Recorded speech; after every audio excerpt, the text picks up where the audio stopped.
So it was really tough, and then somehow it normalized out. And then in everything being chill,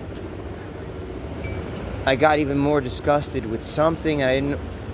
But thankfully, the everything being chill part allowed me to, when I came to the end of something, the thing that I came to the end of was this sickening Black Mirror episode, because I haven't seen a lot of Black Mirror. I watched a lot of The Twilight Zone, I watched a lot of Electric Dreams, I watched a lot of The Outer Limits, but I did not watch a lot of Black Mirror episodes. I only watched maybe one episode of Black Mirror episodes. It's so sad. Life is so sad. It's got to be a big deal. It's got to be a big fucking deal. Everything. It wouldn't be a solitary confinement. It wouldn't be a very nice solitary confinement cell if it wasn't a solitary confinement cell. So I only saw one Black Mirror episode that I can remember where the guy lives in cubicles and everyone lives in cubicles, and then he gets really sweet on a girl, and then she turns into a cartoon character.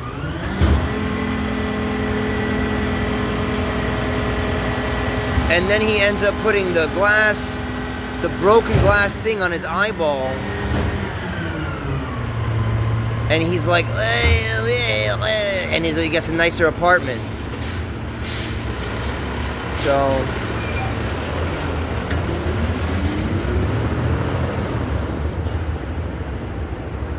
anyway, that was horrible. Can we do that again? Cut! Can we do that again with the guy that looked like the rich guy's son, and the moment where I could say something that would relate to a human being? Can we do that again?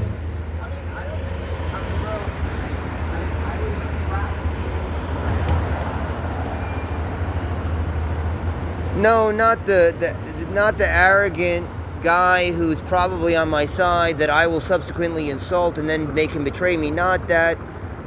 It very much, rigmarole really is an amazing word. The word rigmarole.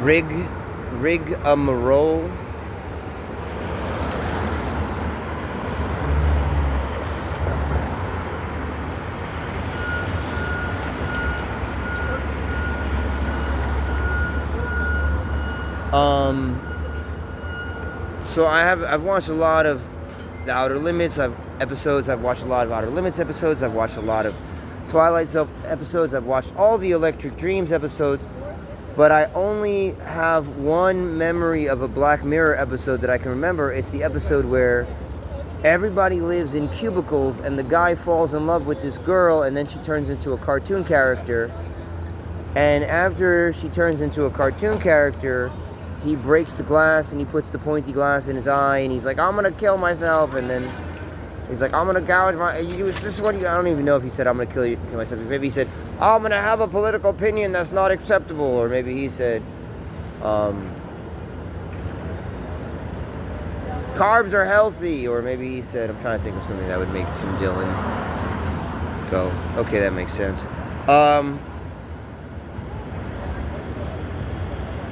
But I finally processed, not finally, but so it was really tough for a while, and then it got kind of chill, and in the chillness I was able to process through some stuff.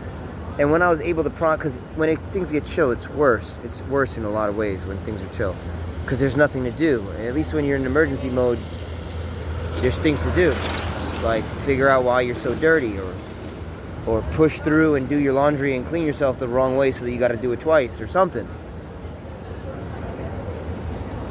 But I finally processed some stuff, and I got to the end of like processing all this stuff, and I remember I got to the end of processing all this stuff, and I was like, oh, it's that Black Mirror episode where the guy, everybody lives in a cubicle, and he falls in love with the innocent girl, and then the innocent girl becomes a cartoon character. Oh yeah.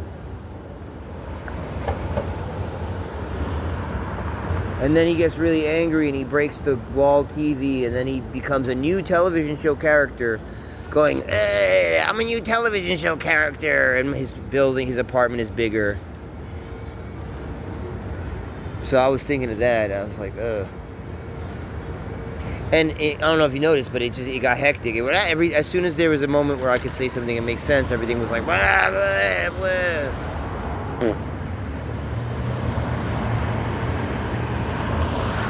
So yeah.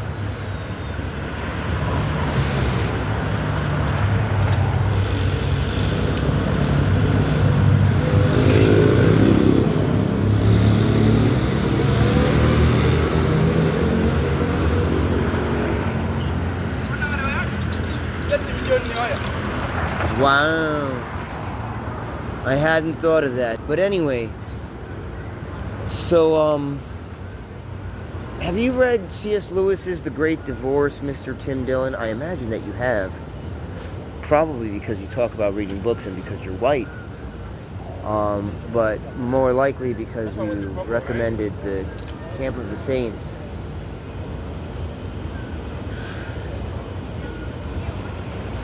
You know that when they said that some girl got raped or molested at Occupy Wall Street, you know they had to import a guy from a super rich person from a third world country far, far away so that guy could come here and be like, hey, this is normal life, and so that they could say something happened to them. You know that? Isn't that wild? That nobody... That, first of all, like, everybody at Occupy Wall Street, I think everybody except me was fucking. But no one ever got any sleep. There was never any, like, quiet. There was never any loudness that you wouldn't be able to shout over, nor was there any quiet where you would be grabbed away into it, except that there was these tents, and the tents were right next to each other. It was so slave news. That's a new phrase. Slave news. Hey, why don't you read a new magazine issue of Slave News? The public transportation is scary. Slave news.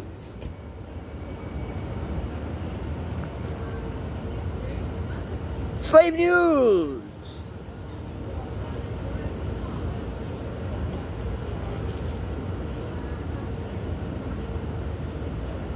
You know, I make fun of slave news, but probably the people that are the slaves of slave news are probably the happiest people that are probably right now working to earn their place on a starship, and they're probably going to go into space.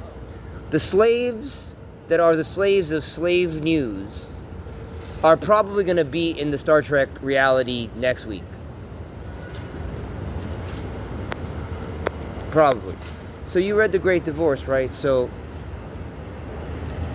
the concept of the gray lands, it goes like this, like these British people, they're in purgatory, they go to this purgatory place. It's a big drab, almost the exact same thing as London. And they go, did everyone who's died, are they here? And they go, yes. The only problem is, you can imagine any kind of house you want, but then you got to break it down, and nobody feels like doing that because you could just imagine a new one. So everyone just goes to the outer edge and then imagines a new one, and then they live there, and it gets bigger and bigger, and you could look through you can look through a telescope, and you could see way, way, way far away are the famous people like Napoleon. They're so far away you'd never be able to get to them. Some people, they make a pilgrimage to go meet the famous people who are very far away, and there's nothing special about any of them.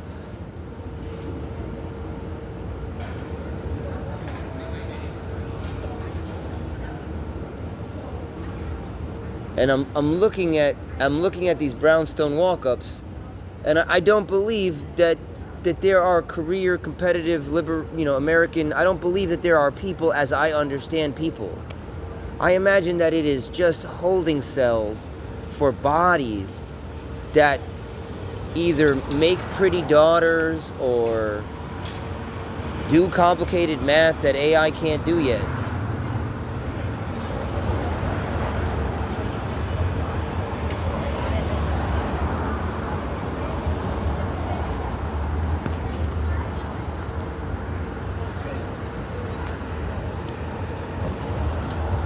Yeah, stay staring at that branch for a little while. Just stare at that branch for a little while.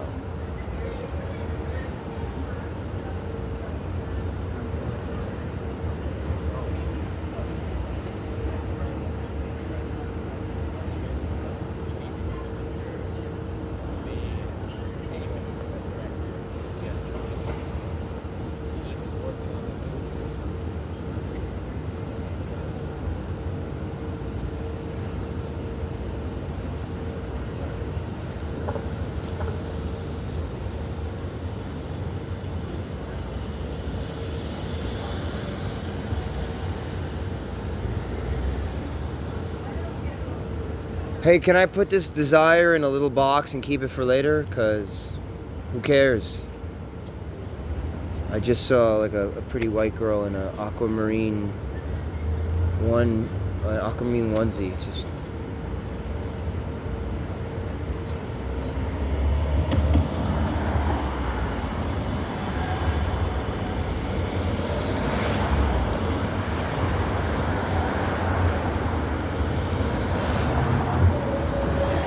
anyway, I'm gonna go sleep on my staircase. Bye.